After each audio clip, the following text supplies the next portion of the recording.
저번 시간에는 소진이 흉선을 작동시키는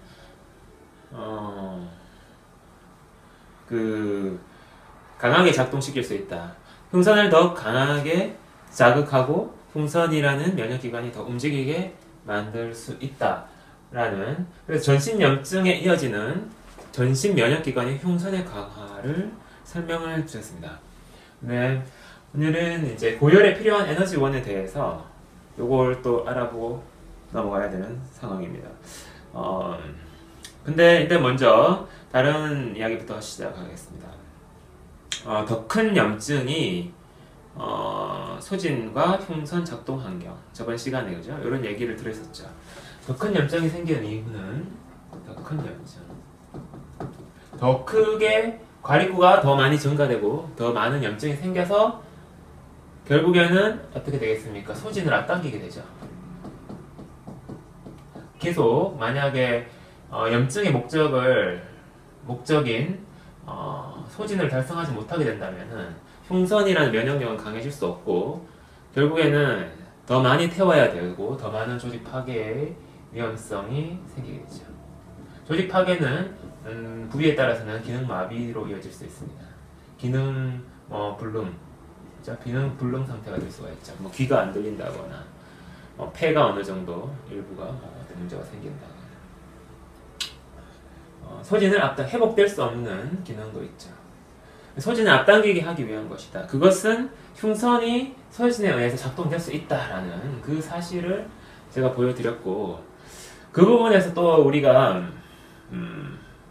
조금 더 뒤에 밝혀질 조금 더 중요한 또 대목이 하나 있긴 있습니다만은 일단은 소진은 우리가 식사의 간격, 먹은 음식을 완전히 소진시키고 몸이 면역력이 강해진다는 거죠. 면역력이 강해진다. 음식이 다 소화가 되면, 소화가 끝나고 시간이 지나고 면역력이 강해지면서, 면역력이 강해진다는 것은 내 T셀을 의미하죠. T셀이 강해지면서 늘어나면서 우리 몸이 정리가 일어나고, 그리고 나서 이러한 작용이 어느 정도 된 다음에 식사나 음식에 들어갈 수 있다라는 이런 의미를 얘기하고 있는 것입니다. 이게 일반적인 분들도 마찬가지에 이 원칙을 지키게 되면 1차 신호라고 저번에 앞쪽 서론 파트에서 1차 신호라고 설명드린 1차 신호가 오고 두세 시간 정도 지나면 약간 혈당이 떨어지는 신호가 오고 나서 두세 시간 지나면 몸이 정리가 일어난다. 이것을 지키게 되면 고혈압, 당뇨부터 시작해서 많은 대사성 질환이 나을 수가 있고요. 면역력이 정상화되기 때문에, 그리고 만성염증과 암의 어떤 그 파도타기, 만성염증과 암이라는 것은 영양이 새는 상황이라고 설명드렸죠. 영양이 새 나갑니다. 그죠? 그리고 폭식과 활력 증대로 이어지면서 염증 조직의 성장을 추구하게 되는데, 이런 부분이 굉장히 중요한 포인트가 된다. 회복과 낫는데, 회복에 굉장히 중요한 포인트가 된다라고 설명드립니다. 저번에 이제 제가 저번에 흉선의 저번 시간에 그걸 마저 보여드린, 옛날에 만한비풀 두 번째 열쇠에서 보여드렸죠. 설카디안 리듬이라고 시작되는 이 논문에서 우리는 흉선 외 분화 세포, 그 다음에 T세포, 그 다음에 T세포와 어제 지난 시간에 설명드렸기 때문에 영어로 쓰겠습니다. extra timing. extra thymic T셀. 사이무스, 흉선이죠, 흉선 외 분화 T셀이라는 뜻입니다. T셀과 흉선에서 분화된 거, 흉선 외 분화된 거, 이래서 얘기 드렸는데, 이 서카디안 리듬에 보면 낮에 증가되는 것으로서 과립구, 그 다음에 NK셀, 그 다음에 익스트라사이닉 T셀을 이야기하고 있거든요. 이것이 낮입니다. 그리고 밤에는 T셀, 그리고 B셀. B셀도 증가될 수 있고요. B셀과 T셀은 작동 환경이 유사하기 때문에 B셀, T셀, 알파, 베타 T셀, 알파, 베타 알파, 베타, T셀. 알파, 베타, T셀이라는 또 뭐 이런 면역학에서 많이 세분화가 되어 있기 때문에 그냥 적당히 T셀로 생각하시면 되겠습니다. 근데 B셀과 T셀 정도 이게 이제 밤에 증가되는 거죠. B셀도 증가될 수 있고요. T셀도 증가될 수 있는. 우리는 어떻게 하면 T셀을 증가되게 할 것인가? B셀이 아닌 T셀 쪽으로 가게 할 것인가에 우리는 면역학 열쇠를 면역 그 요법, 면역력 상승의 핵심이 있는 것입니다. 왜냐하면 B셀은 원시적이거든. 원시적. B셀은 성숙과 분화를 거쳐서 특수 목적을 띈다는 거죠. 특수 목적을 가진 것으로 나누어지면서 T셀이 되는 거죠. B셀이 특수 목적을 띠게 되는. 그래서 우리는 T셀을 어떻게 하면 증가시킬까 굉장히 중요하게 생각해야 됩니다. 이 논문에서 이제 이런 내용을 부연 설명해 드렸고요. 다음으로 우리는 전체적인 그림에 대한 이야기를 한번 해드리겠습니다. 전체적인 그림. 우리는 지금 제가 말씀드리는 거는 전체적인 그림을 그리고 있죠.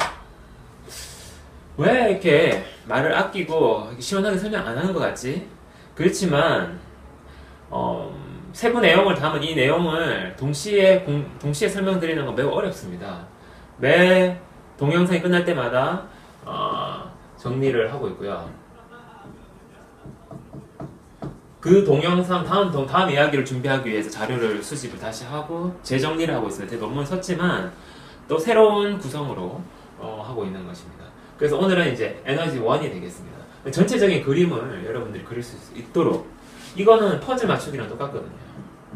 이제 우리 몸에 대한 비밀은 맞추기 퍼즐 맞추기랑 똑같거든요.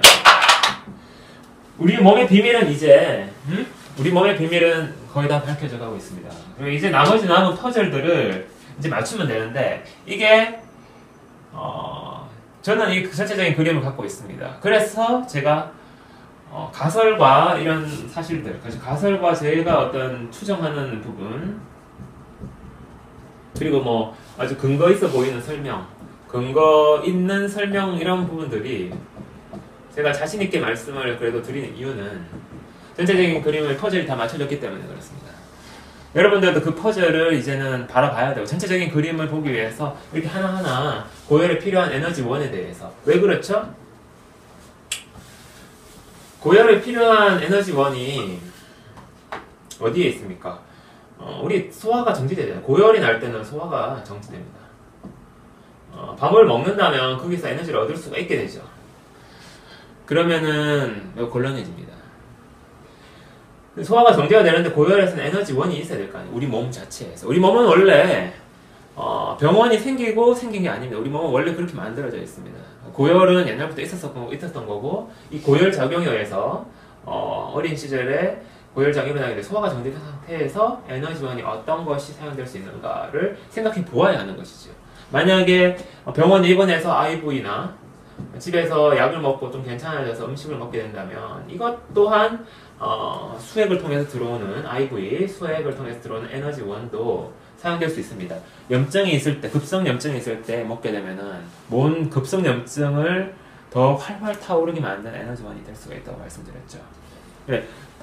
염증도 방해가 될 뿐더러 염증의 에너지원이 되기 때문에 먹는 것은 조금 위험합니다. 그래서 이런 부분들에 대해서 이제 우리는 생각해 보아야 하는 것입니다.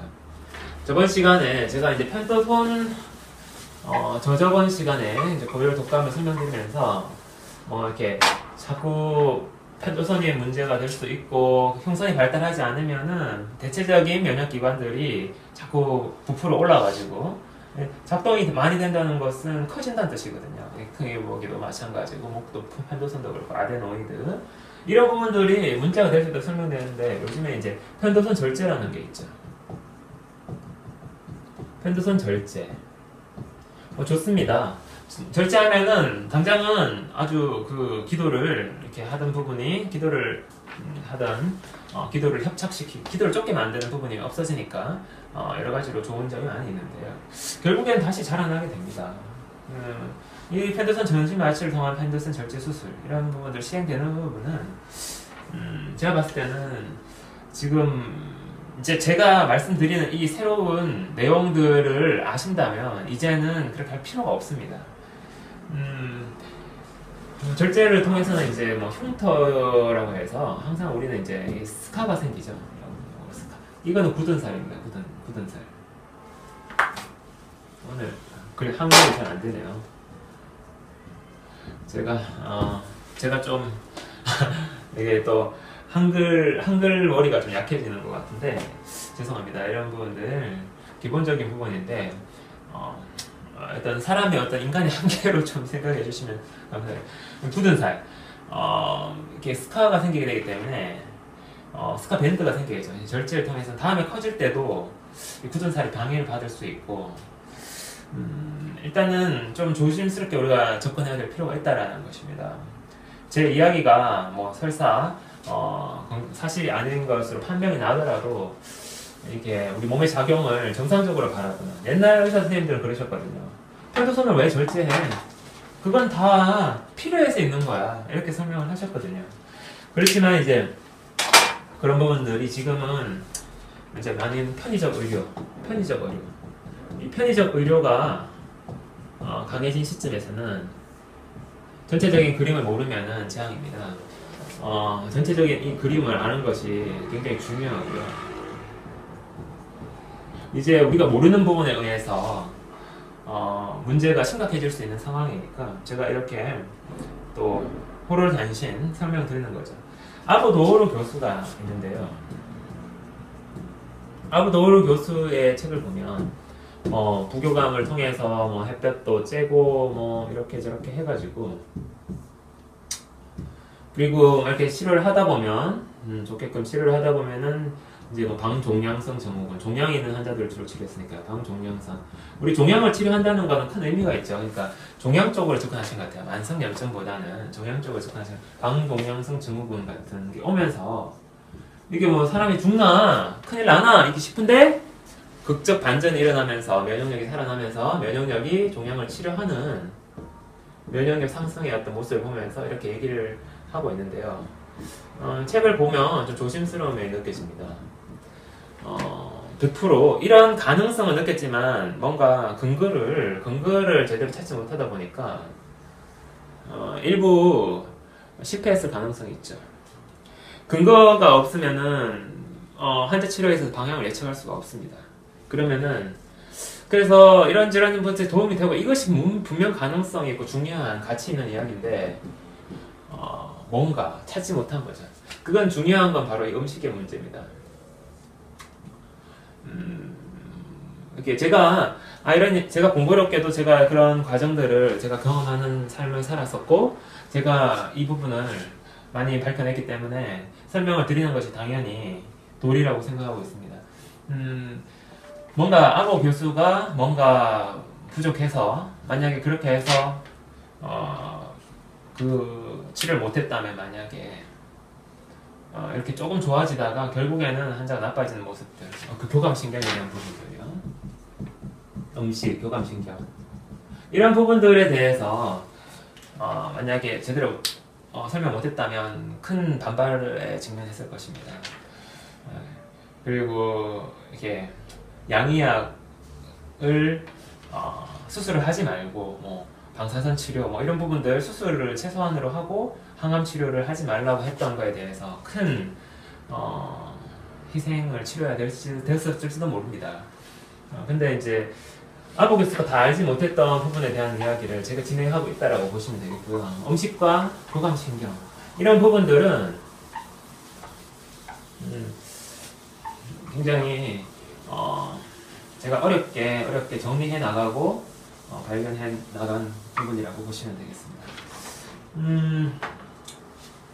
우리가 이제 본론으로 들어가서 에너지원의 문제를 좀 생각을 해봐야 되는데요.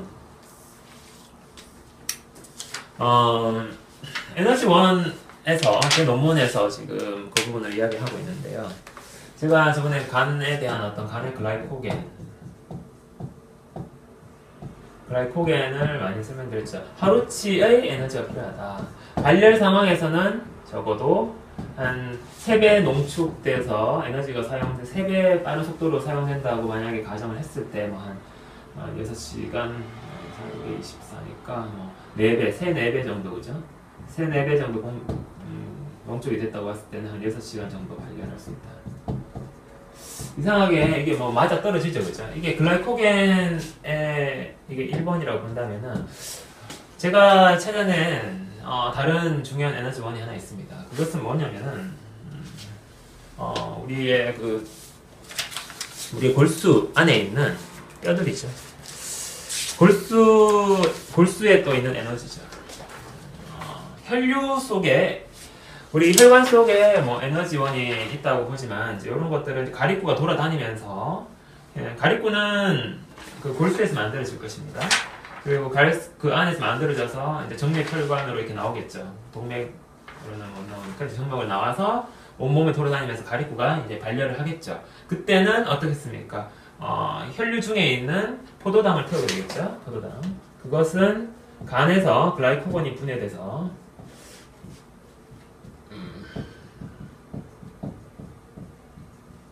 가립구가 사용하는 포도당, 혈관계에서 그죠?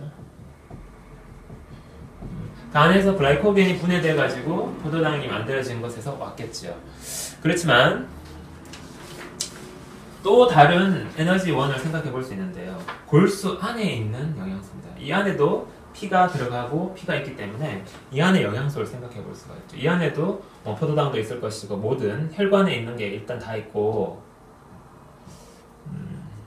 제가 말씀드렸듯이 동맥혈관에서 이렇게 동맥혈관이 좁아져서 교감신경이 강해질 때 동맥혈관으로의 어떤 유입이 산소나 어떤 영양물질의 유입이 줄어들게 된다면 이 안은 이제 소진되어 갈 것입니다. 혈관계에서 왔지만 그 골수 안에서는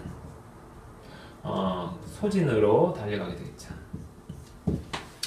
근데 여기 안에 보면은 영양소가 또 있습니다. 뭐냐면은 골수가 이게 만들어지는 가립구가 만들어지는데 요 인근에 보면은 뼈들이 있죠. 안쪽에 바깥 뼈는 이거 콜텍스라고 해서 피질골이라고 해서 보존되어 있습니다. 근데 속에는 안에는 사람에 따라서 이 안에 차 있는 뼈의 양이나 이런 것들이 뼈의 친밀도가 차이가 나게 되죠. 남자가 여자보다 더 강한 것으로 알려져 있는데요. 요 안에 있는 골수 옆에 있는 이 뼈들, 이 뼈에 주목하게 됩니다. 저는 뼈에 주목하였습니다. 이 뼈가 우리 뼈의 어떤 역할이 뭔가 피질골을 얘기하는 게 아니라 안에 이제 해면골이라고 하는데요. 스폰지본 해면골 안에 있는 어떤 골수 주변에 있는 뼈들이 1차적인 대상이 될 것입니다. 이게서 영양소가 나올 수 있다라고 본 거죠. 염증이 일어날 때 골수 주변에 있는 해면골이 녹는다라고 본 거죠. 녹아서 혈류 쪽으로 나온다. 골수로 나타나게 됩니다. 이게 제가 본 생각입니다. 뼈라는 것은 동양의학적으로 항상 우리가 가장 핵심 영양소를 보존하고 있는 지역으로 알려져 있죠. 바위에 빗대기도 하는데 오행설 이러면서 하면서 바위가 뼈다 우리 몸에서는 이렇게 얘기를 하는데 뼈에 뭔가 영양소, 장기적인 영양소가 뭔가 저장되어 있을 것이라는 추정을 하고 제가 고민에 들어가게 됩니다. 연구를 해보았습니다. 뼈는 우리가 하이드록시 아파타이트라고 하는 이런 분자식으로 되어 있습니다. CA10 PO4 OH2 이제 하이드록시 아파타이트라고 하는데요. 이게 이제 영어로 부르는 이제 학명인데 이름이고 이제 분자식으로는 칼슘이 10개, 칼슘과 인, 나머지는 물들에서 온 인자들하고 이런 것들이 섞여 있으니까요. 이렇게 볼 수가 있죠.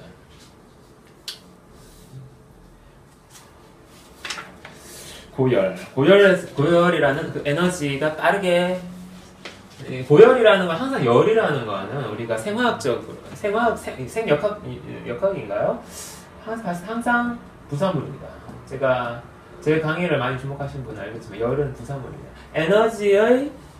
에너지의 산화 속도가 빠르다라는 거죠. 열이 나는 것은 열이 많이 증가되는 것은 더 빠르다는 뜻입니다.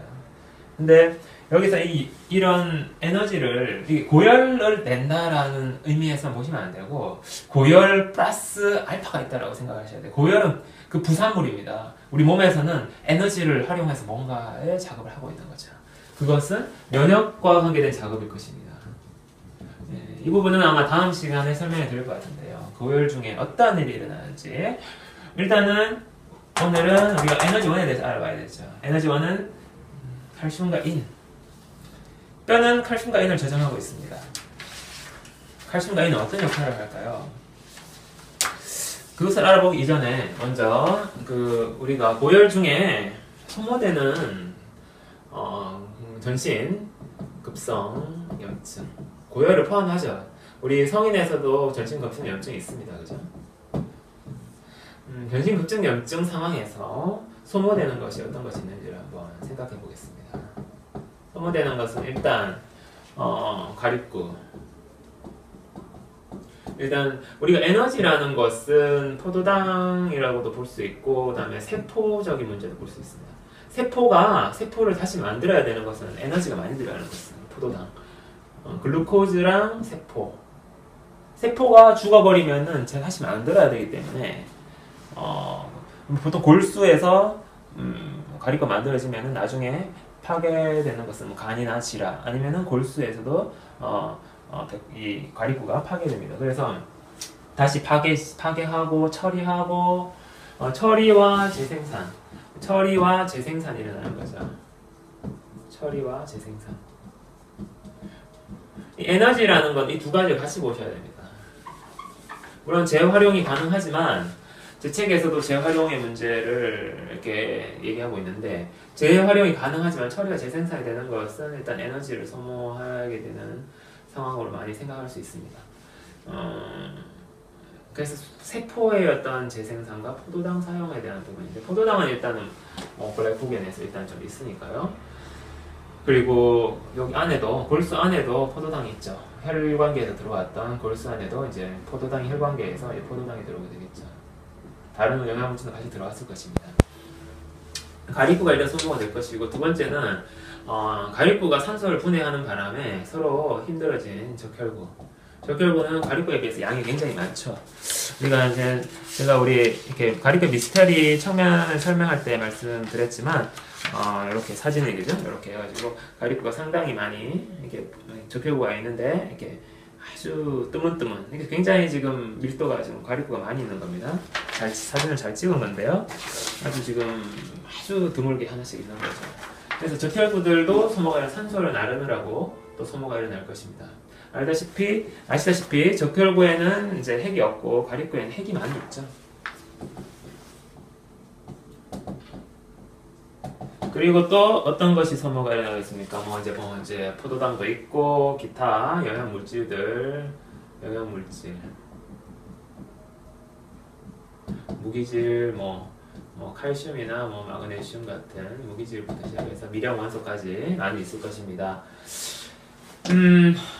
일단 영양물질은 포도당으로 대체되는데 무기질이라는 것은 또 재활용이 또 가능하죠. 재활용되는 부분이 있지만 일단은 우리가 소모되는 것을 일단 알아보았습니다. 뼈에 칼슘과 인이 있는데 이게 저는 핵심 영양소일 걸로 생각했습니다. 인이라는 게 있죠. 인이라는 것은 포스포러스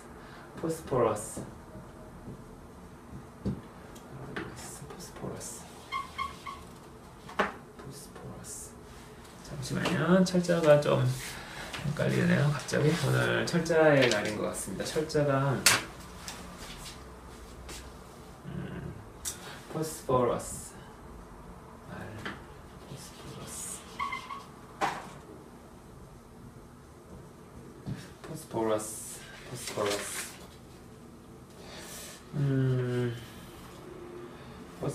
ROUS 죄송합니다. 시간이 많이 걸리네요. 너무 말이 빠르죠? 제가 좀 말이 좀 빠른 경향도 있는데 포스포러스 인입니다. 인이 이제 보통은 PO4 해가지고 인이라는 것은 우리가 원소의 특성 인을 추출하면은 아주 이게 폭발성이 있는 물질이에요. 폭발성이 있다는 것은 산화력이 강하다는 뜻인데 산화력이 아주 강하죠. 아주 산소를 굉장히 좋아한다는 거죠. 우리 몸 안에서는 인 단독으로 존재할 수가 없고 산소랑 결합해서 존재하고 있습니다. PO4의 형태로 많이 존재하고 있죠. 그래서 이런 것을 포스포러스가 이제 원소 기호에서의 이름이고요. 포스페이트라고 합니다. 포스페이트. 네, 산성 물질을 띄고 있으니까 산성인 것 같은데요. 포스페이트. 그래서 포스포러스라는 인의 문제를 우리가 생각해 볼 수가 있습니다. 어떻게 뼈의 인이 중심적인 역할을 할 수가 있을까? 그렇게 해서 우리가 이제 생각해 보게 되면 뼈는 그러면 이제 뼈는 어떤데 이제 인이 어떤데 사용되는 것인가를 한번 좀 생각해 봐야 될 것 같아요. 인이 우리 몸에서 어디에 사용될 수 있는가?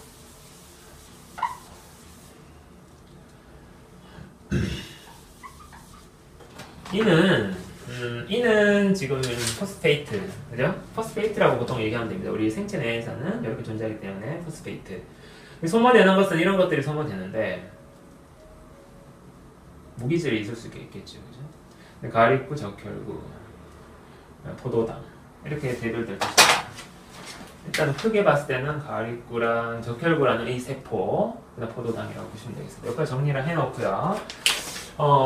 포스페이트가 어디에 사용되는가 한번 보면요. 세포막에 사용됩니다.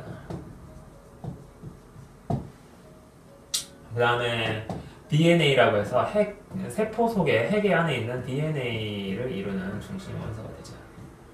세포막에서는 이제 세포막은 어떤 이름으로, 어떤 물질로 되어 있냐면, 포스포리피드. 리피드라는 거는 지질이죠. 지질은 지방산과 글리세롤 이래가지고 지방산에다가 글리세롤이 붙여질 이름인데 지질과 포스페이트하고 지질이 결합된 형태로 되어 있다는 것이죠. 우리가 지금 그림을 한번 보시면은 이제 이런 식으로 이렇게 이제 일단 세포막인데요. 이거는 이제 미토콘드리아를 나타낸 거지만 세포 속에 있는 기관입니다. 양쪽에 보면 이렇게 동그랗게 해가지고 양쪽에 이렇게 팔이 두 개 뻗어 있는데요. 이렇게 해가지고 쭉쭉 이렇게 이중으로 이렇게 딱 되어 있는 거죠. 이래가지고 이렇게 쫙 지나가는 겁니다. 이게 이제 포스포리피드, 인과 지질의 결합이, 지질도 사용되겠지만, 그 다음에 핵 안에는 또 어떻게 되어 있냐면, 핵은 인에다가 P로 표시하면 이제 인이 됩니다. 그래서 인에다가 플러스 DNA, 핵 안에 DNA가 엄청나게 많이 있지 않습니까? 그래서 디옥시리보스라는 산소를 없앤 리보스. 리보스라는 거는 오탄당을 얘기하죠. 오탄당은 탄소가 5개인, 우리 육탄당은 포도당이거든, 육탄당. 오탄당은 뭐 이렇게 표시를 하는데요. 육탄당은 뭐 이렇게 해서 탄소가 5개인 당이죠. 그리고 단당류입니다. 모노사카라이드라고 하는데요. 단당류입니다. 그래서 디옥시리보스, 하나를 뺀 리보스에다가 인이 결합하는 거죠. 이렇게 보면 인이 어디에 쓰일지가 나오죠. 포도당에도 세포, 가립구, 증가된 가립구, 고열일 때는 가립구가 많이 증가됩니다. 그래서 가립구를 많이 만들어야 되고, 핵은 없지만, 가립구는 또 핵이 또 이렇게 막 이렇게 많이 있죠. 그러니까 핵이 많이 있으니까, 그리고 핵은 없지만 또 세포막에도 포스포레이트가 들어가고 적혈구도 계속 생산해야 되니까, 이 증가된 어떤 이런 상황, 핵이 또 많이 있죠. 핵 안에는 DNA가 많이 있을 겁니다. 그래서 가립구와 적혈구에는 인이라는 세포를 만드는 데 있어서 인은 매우 중요한 필수적인 원소가 됩니다. 고열 시에는 특히나 가립구가 증가되죠. 적혈구는 비슷할 것입니다만 저희도 조금 이제 파괴와 재생산이 반복되겠죠. 다 소모된 것들은 빨리 사라지고 너무 이제 기능을 활발하게 하다 보니까 다시 이런 작용이 일어나겠지만 가립구를 증가된 가립구. 고열에서는 가립구가 증가됩니다. 염증에서는 다 모든 염증에서는 가립구 증가가 있죠. 가립구가 증가되려면은 핵과 넓은 핵과 세포막을 만들기 위해서 인이 많이 필요하다. 이렇게 본 겁니다, 제가. 바로 이 안에 있는 이 인이 일단 뭐 안 녹는다고 생각하시는 분들은 제가 뭐 강요할 수는 없지만 골수가 있을 때 골수 안에는 가립구가 만들어지거든요. 이 가립구가 만들어지는 게 또 여기 바로 옆에 또 이게 우리 뼈가 있습니다. 바로 여기 뼈가 있으니까 저는 그렇게 생각을 해본 것이죠. 그리고 저는 지금은 퍼즐이 맞춰졌기 때문에 그렇게 믿고 있습니다. 왜냐하면 이 뼈 안에 있는 골수, 뼈 속에 있는 우리 뼈는 뭐 장골도 있고 말씀드렸지만은 척추뼈도 있거든요. 척추뼈도 있거든요. 척추에서. 그래서 활력과 염증, 뼈가 약해진다라고 생각하는 거죠. 뼈가 약해진다. 염증이 일어날 때 뼈가 약해진다는 논문도 많이 있는데 다음에 또 소개해드리겠지만 염증과 활력이 증가될 때 염증과 활력이 증가될 때 뼈가 약해지는 거죠. 저 같은 경우에도 뭐 뼛속에 다리가 좀 가벼워진 느낌을 받을 때가 있고 염증이나 이렇게 활동을 아주 활발하게 하고 나면 뼈가 가벼워진 느낌을 받게 됩니다.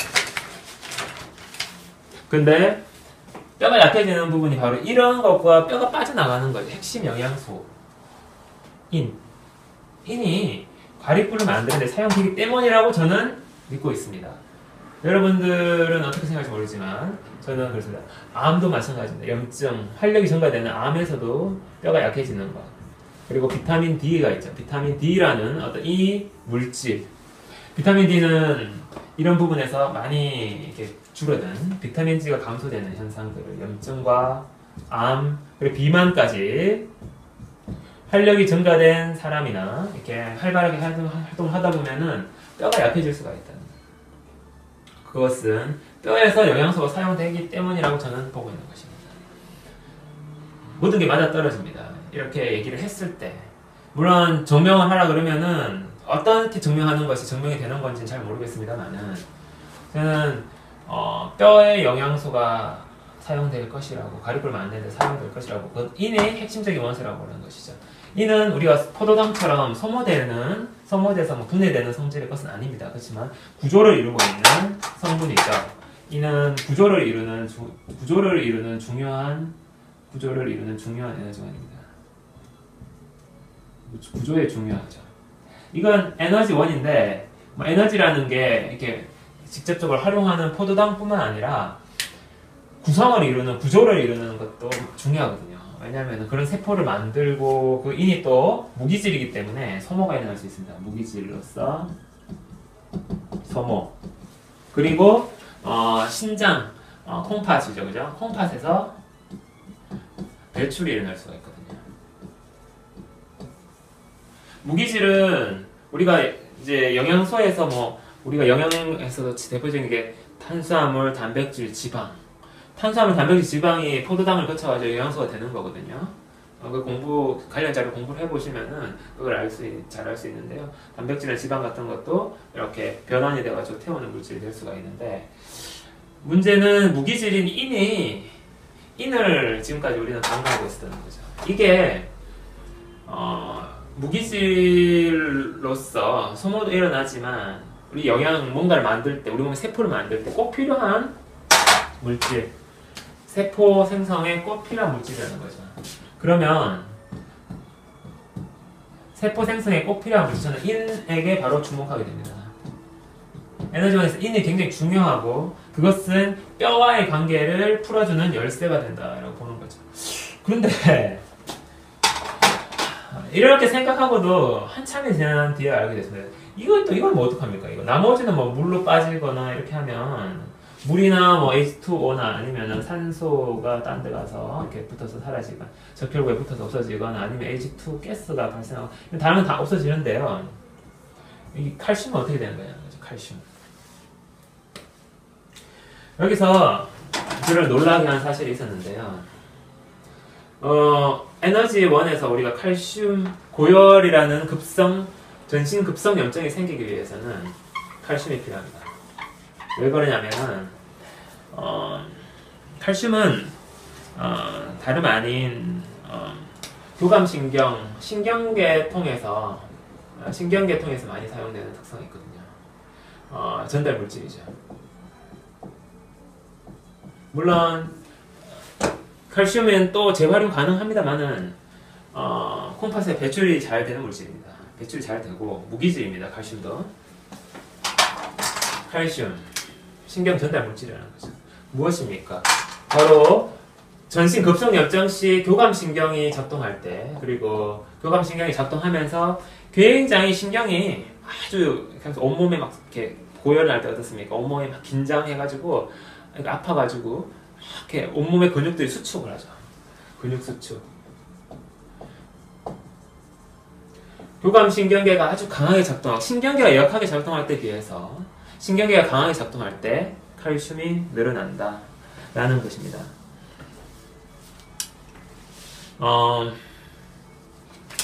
근데 칼슘이라는 이 부분이 이제 해결이 되었을 때 저는 깜짝 놀랐죠. 퍼즐이 맞아졌구나. 이것이 뼈에서 나오는 거에 대한 확신을 갖기 시작을 한 거죠. 칼슘. 아까 인에 대해서 부연을 설명을 하나 하면요. 인은 지금 앞에 좀 자료가 엉망이 돼가지고 지금 좀 정리가 좀 필요한데요. 칼슘. 굉장히 흥분된 순간이었습니다. 칼슘이 이 교감신경이 작동하는 상황에서 이렇게 근육이 수축하고 이럴 때 신호전달이죠. 신호전달. 자, 칼슘에 대한 내용. 여기가 칼슘이 어떻게 되는가에 대한 내용을 영어로 이렇게 설명을 하고 있는데요. 인과 칼슘의 딱 커플이 맞아지는 겁니다. 시냅틱, 신호전달. 그리고 사이토플라즈믹 멤브레인. 그 세포막에서도 칼슘을 이용해서 신호전달을 많이 하거든요.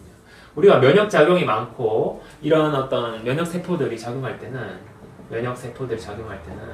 세포막에서 신호전달이 많이 일어나게 됩니다. 면역세포들이라고 하면 과립구라든지 임파구가 이렇게 전달받게 되는데 세포막에서 신호가 막 이렇게 전달되면서 칼슘이 왔다 갔다 하는 거죠. 이렇게 면역체계가 활성화돼가지고 신호전달이 많아지고 교감신경계가 강하게 작동할 때에는 더 증가된 가립구가 증가된 칼슘이 요구되고 그 칼슘이 어디서 가져오겠습니까? 결국 여기서 가져오게 된다는 것입니다. 인과 함께 빠져나오게 되죠. 이는 증가된 가립구, 이는 증가된 신호전달이라고 하죠. 증가된 가립구, 신호전달이 맞아떨어지는 거죠. 그래서 이런 내용들을 담고 있고요. 그 다음에 아까 우리 인이 딴 데서도 사용될 수 있는 것이 또 있는데요. 인은 우리가 고열 날 때 ATP가 있죠. ATP 할 때 인이 많이 필요합니다.